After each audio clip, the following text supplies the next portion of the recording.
Hello friends, welcome to my channel Aarambh classes. आज के इस वीडियो में हम लोग एनसीईआरटी 360 डिग्री के पॉलिटिकल साइंस के क्वेश्चंस का डिस्कशन आपके साथ करेंगे। इस बुक में क्लास 6 से लेकर 12 तक पॉलिटिकल साइंस के सभी चैप्टर्स के पेज बाय पेज क्वेश्चंस दिए हुए हैं, जो सभी एग्जाम्स के लिए बहुत ही यूज़फुल है। तो बिना देर किए चलिए आज का ये वीडियो शुरू करते हैं।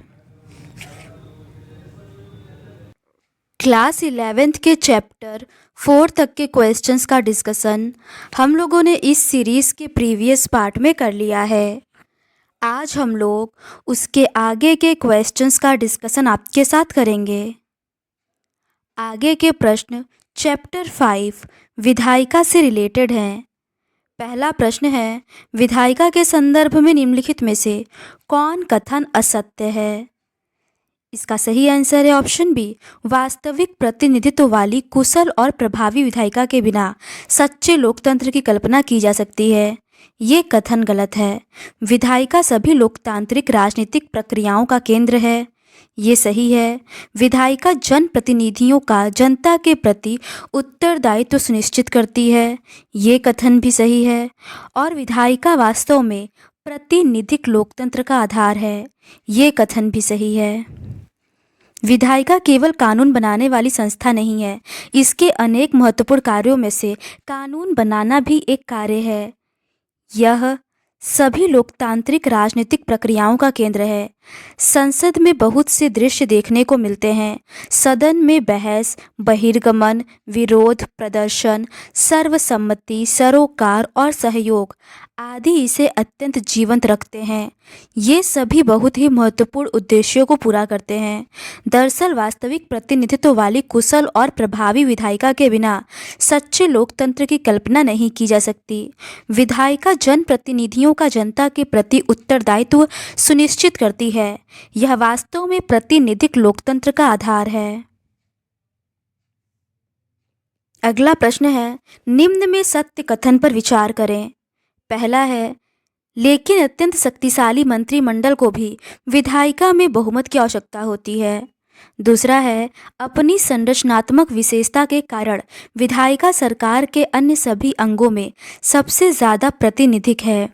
तीसरा है, विधायिका के पास सरकार का चयन करने और उसे बर्खास्त करने की शक्ति भी है। उपर्युक्त में से सही कूट को चुनें। इसका सही आंसर है ऑप्शन डी, उपर्युक्त सभी कथन सही है। विधायिका जनप्रतिनिधियों का जनता के प्रति उत्तरदायित्व सुनिश्चित करती है। यह वास्तव में प्रातिनिधिक लोकतंत्र का आधार है। इसके बावजूद अधिकांश लोकतंत्रों में कार्यपालिका के मुकाबले विधायिकाएं अपना महत्व खोती जा रही है। भारत में भी मंत्रिमंडल नीति निर्माण की पहल करता है, शासन का एजेंडा तय करता है और उसे लागू करता है। इससे कुछ आलोचकों को यह कहने का मौका मिल गया है कि संसद का ह्रास हो गया है, लेकिन अत्यंत शक्तिशाली मंत्रिमंडल को भी विधायिका में बहुमत की आवश्यकता होती है। एक सशक्त नेता को भी संसद का सामना करना पड़ता है और संसद को अपने जवाबों से संतुष्ट करना पड़ता है। यह हमें संसद की लोकतांत्रिक क्षमता का एहसास कराता है। यह वाद विवाद का सबसे लोकतांत्रिक और खुला मंच है। अपनी संरचनात्मक विशेषता के कारण यह सरकार के अन्य सभी अंगों में सबसे ज़्यादा प्रातिनिधिक है और फिर इसके पास सरकार का चयन करने और उसे बर्खास्त करने की भी शक्ति है। अगला प्रश्न है, निम्नलिखित में से असत्य कथन को चुनें। पहला है, हमारी राष्ट्रीय विधायिका का नाम संसद और राज्यों की विधायिकाओं को विधानमंडल कहते हैं। दूसरा है, भारतीय संसद में 3 सदन हैं। तीसरा है, जब किसी विधायिका में 2 सदन होते हैं तो उसे द्विसदनात्मक विधायिका कहते हैं। चौथा है, भारतीय संसद के एक सदन को राज्यसभा और दूसरे को लोकसभा कहते हैं। पांचवा है, केवल सभी राज्यों में ही द्विसदनात्मक विधायिका है। इसका सही आंसर है ऑप्शन बी, दूसरा और पांचवा कथन असत्य है, बाकी सभी सही है।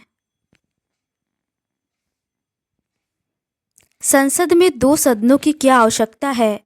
हमारी राष्ट्रीय विधायिका का नाम संसद है। राज्यों की विधायिकाओं को विधानमंडल कहते हैं। भारतीय संसद में 2 सदन है। जब किसी विधायिका में 2 सदन होते हैं तो उसे द्विसदनात्मक विधायिका कहते हैं। भारतीय संसद के एक सदन को राज्यसभा और दूसरे को लोकसभा कहते हैं। संविधान ने राज्यों को एक सदनात्मक या द्विसदनात्मक विधायिका स्थापित करने का विकल्प दिया है। अब केवल 6 राज्यों में ही द्विसदनात्मक विधायिका हैं। अगला प्रश्न है, विविधता से परिपूर्ण बड़े देश प्रायः द्विसदनात्मक राष्ट्रीय विधायिका चाहते हैं क्योंकि इसका सही आंसर है ऑप्शन डी, उपर्युक्त सभी। वे अपने समाज के सभी वर्गों और देश के सभी क्षेत्रों या भागों को समुचित प्रतिनिधित्व दे सकें। द्विसदनात्मक विधायिका का एक और लाभ यह है कि संसद के प्रत्येक निर्णय पर दूसरे सदन में पुनर्विचार हो जाता है। यदि एक सदन जल्दबाजी में कोई निर्णय ले लेता है तो दूसरे सदन में बहस के दौरान उस पर पुनर्विचार संभव हो पाता है। विविधताओं से परिपूर्ण बड़े देश प्रायः द्विसदनात्मक राष्ट्रीय विधायिका चाहते हैं ताकि वे अपने समाज के सभी वर्गों और देश के सभी क्षेत्रों या भागों को समुचित प्रतिनिधित्व दे सकें। द्विसदनात्मक विधायिका का एक और लाभ यह है कि संसद के प्रत्येक निर्णय पर दूसरे सदन में पुनर्विचार हो जाता है। एक सदन द्वारा लिया गया प्रत्येक निर्णय दूसरे सदन के निर्णय के लिए भेजा जाता है। इसका मतलब यह है कि प्रत्येक विधेयक और नीति पर 2 बार विचार होता है। इससे हर मुद्दे को 2 बार जांचने का मौका मिलता है। यदि एक सदन जल्दबाजी में कोई निर्णय ले लेता है तो दूसरे सदन में बहस के दौरान उस पर पुनर्विचार संभव हो पाता है। अगला प्रश्न है, राज्यसभा का निर्वाचन निम्नलिखित में से किस विधि से होता है? इसका सही आंसर है ऑप्शन बी, अप्रत्यक्ष। राज्यसभा संसद के प्रत्येक सदन में प्रतिनिधित्व का आधार अलग अलग है। राज्यसभा राज्यों का प्रतिनिधित्व करती है। इसका निर्वाचन अप्रत्यक्ष विधि से होता है।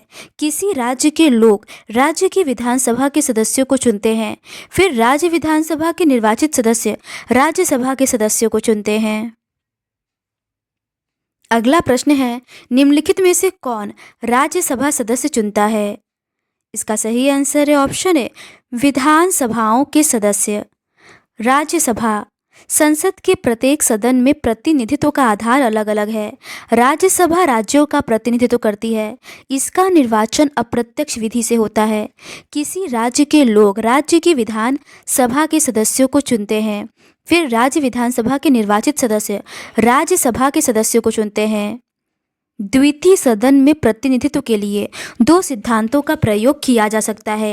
एक तरीका यह हो सकता है कि देश के सभी क्षेत्रों को असमान आकार और जनसंख्या के बावजूद द्वितीय सदन में समान प्रतिनिधित्व दिया जाए। दूसरा तरीका यह हो सकता है कि देश के विभिन्न क्षेत्रों को उनकी जनसंख्या के अनुपात में असमान प्रतिनिधित्व दिया जाए, अर्थात द्वितीय सदन में ज़्यादा जनसंख्या वाले क्षेत्रों को ज़्यादा और कम जनसंख्या वाले क्षेत्रों को कम प्रतिनिधित्व प्राप्त हो। अगला प्रश्न है, अमेरिका के द्वितीय सदन सीनेट में प्रत्येक राज्य को डैश प्रतिनिधित्व दिया जाता है। इसका सही आंसर है ऑप्शन बी, समान। अमेरिका के द्वितीय सदन सीनेट में प्रत्येक राज्य को समान प्रतिनिधित्व दिया जाता है। यह सभी राज्यों में समानता स्थापित करता है, लेकिन इसका अर्थ यह भी है कि छोटे राज्यों को बड़े राज्यों के बराबर ही प्रतिनिधित्व मिलेगा।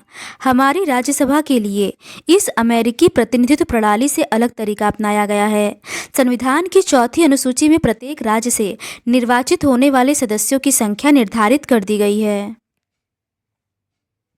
अगला प्रश्न है, संविधान की कितनी अनुसूची में प्रत्येक राज्य से निर्वाचित होने वाली सदस्यों की संख्या निर्धारित कर दी गई है? इसका सही आंसर है ऑप्शन सी, 4थी।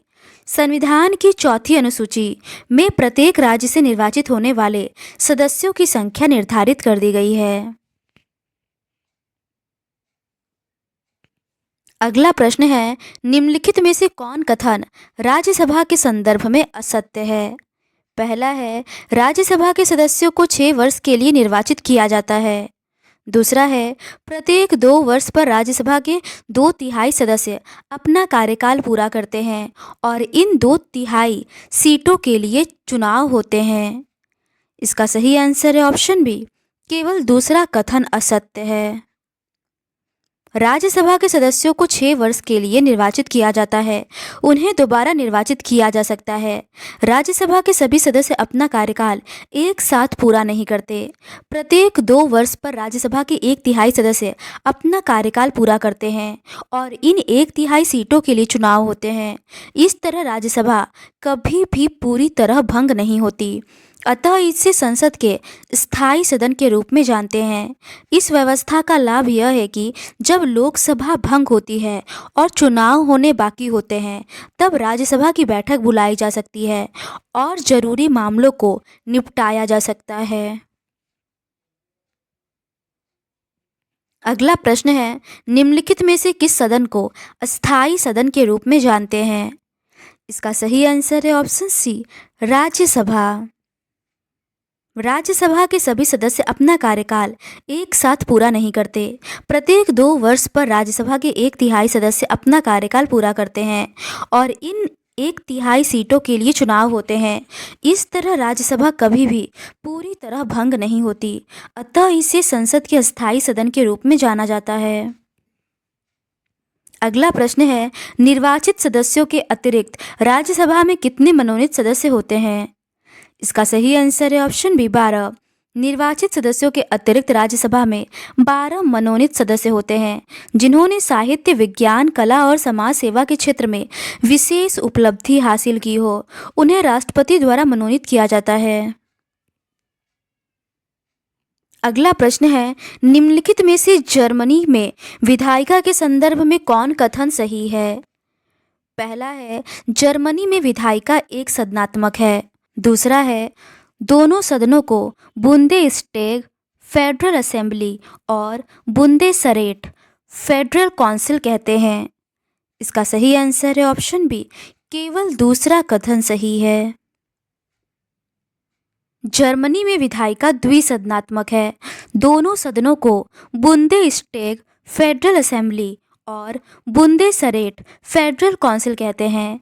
असेंबली का चुनाव प्रत्यक्ष और समानुपातिक प्रतिनिधित्व की एक मिलीजुली जटिल प्रक्रिया से 4 वर्ष के लिए होता है। जर्मनी के 16 संघीय राज्यों को फेडरल काउंसिल में प्रतिनिधित्व प्राप्त होता है। बुंदेसरेट की 69 सीटें राज्यों में जनसंख्या के अनुपात में बांट दी जाती हैं।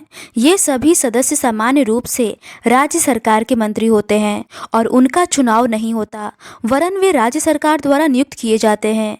जर्मनी के कानून के अनुसार इन सभी सदस्यों को एक टीम की भांति अपने राज्य सरकार के निर्देशों के अनुसार वोट देना होता है। कभी कभी राज्यों में गठबंधन सरकार होने पर इन सदस्यों की सहमति नहीं बन पाती, तब वे मतदान में भाग नहीं ले पाते। बुंदेसरेट सभी कानूनी प्रस्तावों पर मतदान नहीं करती, लेकिन वे सभी नीतिगत मुद्दे जिन पर संघीय राज्यों को समवर्ती शक्तियां प्राप्त हैं और जिन विषयों में संघीय निर्देशों को लागू कराने की जिम्मेदारी राज्य सरकारों पर हो, वे सभी मुद्दे बुंदेसरेट द्वारा पारित होने चाहिए। बुंदेसरेट ऐसे विधायकों को वीटो भी कर सकती है। अगला प्रश्न है, द्विसदनात्मक विधायिका वाले प्रांत निम्नलिखित में से कौन नहीं है? इसका सही आंसर है ऑप्शन सी, झारखंड। द्विसदनात्मक विधायिका वाले प्रांत निम्नलिखित है: आंध्र प्रदेश, बिहार, कर्नाटक, महाराष्ट्र, तेलंगाना, उत्तर प्रदेश। अगला प्रश्न है, प्रत्यक्ष निर्वाचन से आप क्या समझते हैं? इसका सही आंसर है ऑप्शन ए, जनता सीधे सदस्यों को चुनती है। लोकसभा और राज्यों की विधानसभाओं के लिए जनता सीधे सदस्यों को चुनती है। इसे प्रत्यक्ष निर्वाचन कहते हैं। लोकसभा चुनावों के लिए पूरे देश को और विधानसभा चुनाव के लिए किसी राज्य को लगभग समान जनसंख्या वाले निर्वाचन क्षेत्रों में बांट दिया जाता है। प्रत्येक निर्वाचन क्षेत्र से एक प्रतिनिधि चुना जाता है। चुनाव सार्वभौमिक वयस्क मताधिकार के आधार पर होता है, जिसमें प्रत्येक व्यक्ति के मत का मूल्य दूसरे व्यक्ति के मत के मूल्य के बराबर होता है। इस समय लोकसभा में 543 निर्वाचन क्षेत्र हैं। यह संख्या 1971 की जनगणना से चली आ रही है। अगला प्रश्न है, वर्तमान समय में लोकसभा में 543 निर्वाचन क्षेत्र हैं। यह संख्या कब की जनगणना से वैसी ही चली आ रही है? इसका सही आंसर है ऑप्शन डी, 1971 से। प्रत्येक निर्वाचन क्षेत्र से एक प्रतिनिधि चुना जाता है।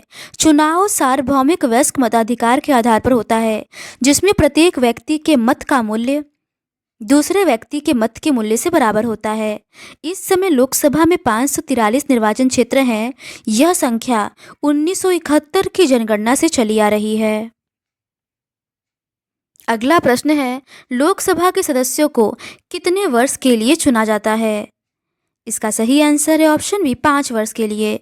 लोकसभा के लिए सदस्यों को 5 वर्ष के लिए चुना जाता है, लेकिन यदि कोई दल या दलों का गठबंधन सरकार न बना सके अथवा प्रधानमंत्री राष्ट्रपति को लोकसभा भंग कर नए चुनाव कराने की सलाह दे, तो लोकसभा को 5 वर्ष से पहले भी भंग किया जा सकता है।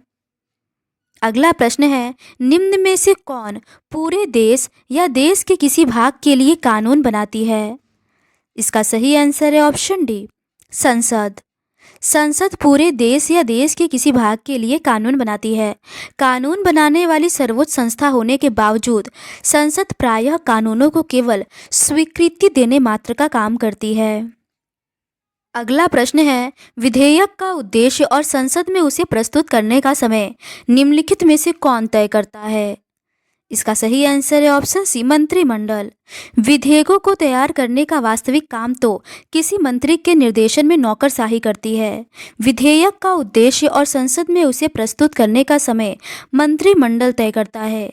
कोई भी महत्वपूर्ण विधेयक बिना मंत्रिमंडल की स्वीकृति के संसद में पेश नहीं किया जाता।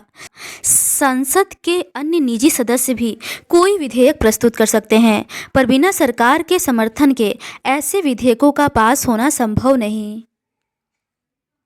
अगला प्रश्न है, कार्यपालिका को उसके अधिकार क्षेत्र में सीमित रखने और जनता के प्रति उसका उत्तरदायित्व सुनिश्चित करना है। निम्न में से किसका प्रमुख काम है? इसका सही आंसर है ऑप्शन डी, संसद का। कार्यपालिका पर नियंत्रण तथा उसका उत्तरदायित्व सुनिश्चित करना संसद का सबसे महत्वपूर्ण काम है। कार्यपालिका को उसके अधिकार क्षेत्र में सीमित रखने और जनता के प्रति उसका उत्तरदायित्व सुनिश्चित करना है। अगला प्रश्न है, संसद के वित्तीय कार्य से संबंधित निम्नलिखित में से कौन कथन असत्य है? इसका सही आंसर है ऑप्शन सी, भारत सरकार कोई नया कर प्रस्ताव लाए तो उसे संसद की स्वीकृति लेने की जरूरत नहीं होती। ये कथन असत्य है। लोकतंत्र में संसद कराधान तथा सरकार द्वारा धन के प्रयोग पर नियंत्रण रखती है। ये सही है। सरकार को अपने द्वारा खर्च किए गए धन का हिसाब तथा प्रस्तावित आय का विवरण संसद को देना पड़ता है। ये कथन भी सही है। और संसद की वित्तीय शक्तियाँ उसे सरकार के कार्यों के लिए धन उपलब्ध कराने का अधिकार देती हैं। ये कथन भी सही है। वित्तीय कार्य, सरकार को बहुत से काम करने पड़ते हैं। इन कामों पर धन खर्च होता है। प्रत्येक सरकार कर वसूली के द्वारा अपने संसाधनों को बढ़ाती है, लेकिन लोकतंत्र में संसद कराधान तथा सरकार द्वारा धन के प्रयोग पर नियंत्रण रखती है। यदि भारत सरकार कोई नया कर प्रस्ताव लाए तो उसे संसद की स्वीकृति लेनी पड़ती है। संसद की वित्तीय शक्तियां उसे सरकार के कार्यों के लिए धन उपलब्ध कराने का अधिकार देती हैं। सरकार को अपने द्वारा खर्च किए गए धन का हिसाब तथा प्रस्तावित आय का विवरण संसद को देना पड़ता है। संसद यह भी सुनिश्चित करती है कि सरकार न तो गलत खर्च करे और न ही ज़्यादा खर्च करे। संसद यह सब बजट और वार्षिक वित्तीय वक्तव्य के माध्यम से करती है। अगला प्रश्न है, देश में वाद विवाद का सर्वोच्च मंच निम्नलिखित में से कौन सा है? इसका सही आंसर है ऑप्शन बी, संसद। बहस का मंच, संसद देश में वाद विवाद का सर्वोच्च मंच है। विचार विमर्श करने की उसकी शक्ति पर कोई अंकुश नहीं है। सदस्यों को किसी भी विषय पर निर्भीकता से बोलने की स्वतंत्रता है। इससे संसद राष्ट्र के समक्ष आने वाली किसी एक या हर मुद्दे का विश्लेषण कर पाती है। यह विचार विमर्श हमारी लोकतांत्रिक निर्णय प्रक्रिया की आत्मा है। अगला प्रश्न है, संसद के अंतर्गत निम्नलिखित में से कौन कार्य संबंधित है? इसका सही आंसर है ऑप्शन डी, उपयुक्त सभी। न्यायिक कार्य, संवैधानिक कार्य और निर्वाचन संबंधी कार्य। संवैधानिक कार्य, संसद के पास संविधान में संशोधन करने की शक्ति है। संसद के दोनों सदनों की संवैधानिक शक्तियां एक समान हैं। प्रत्येक संविधान संशोधन का संसद के दोनों सदनों के द्वारा एक विशेष बहुमत से पारित होना जरूरी है। निर्वाचन संबंधी कार्य, संसद चुनाव संबंधी भी कुछ कार्य करती है। यह भारत के राष्ट्रपति और उपराष्ट्रपति का चुनाव करती है। न्यायिक कार्य, भारत के राष्ट्रपति, उपराष्ट्रपति तथा उच्च न्यायालयों और सर्वोच्च न्यायालय के न्यायाधीशों को हटाए जाने के प्रस्तावों पर विचार करने के कार्य संसद के न्यायिक कार्य के अंतर्गत आते हैं।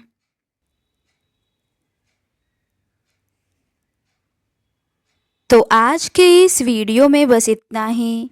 बाकी के रिमेनिंग क्वेश्चंस का डिस्कशन हम लोग इस सीरीज़ के नेक्स्ट पार्ट में करेंगे। अगर आपको ये सीरीज़ पसंद आती है तो please do subscribe to my channel and like this video. Thank you.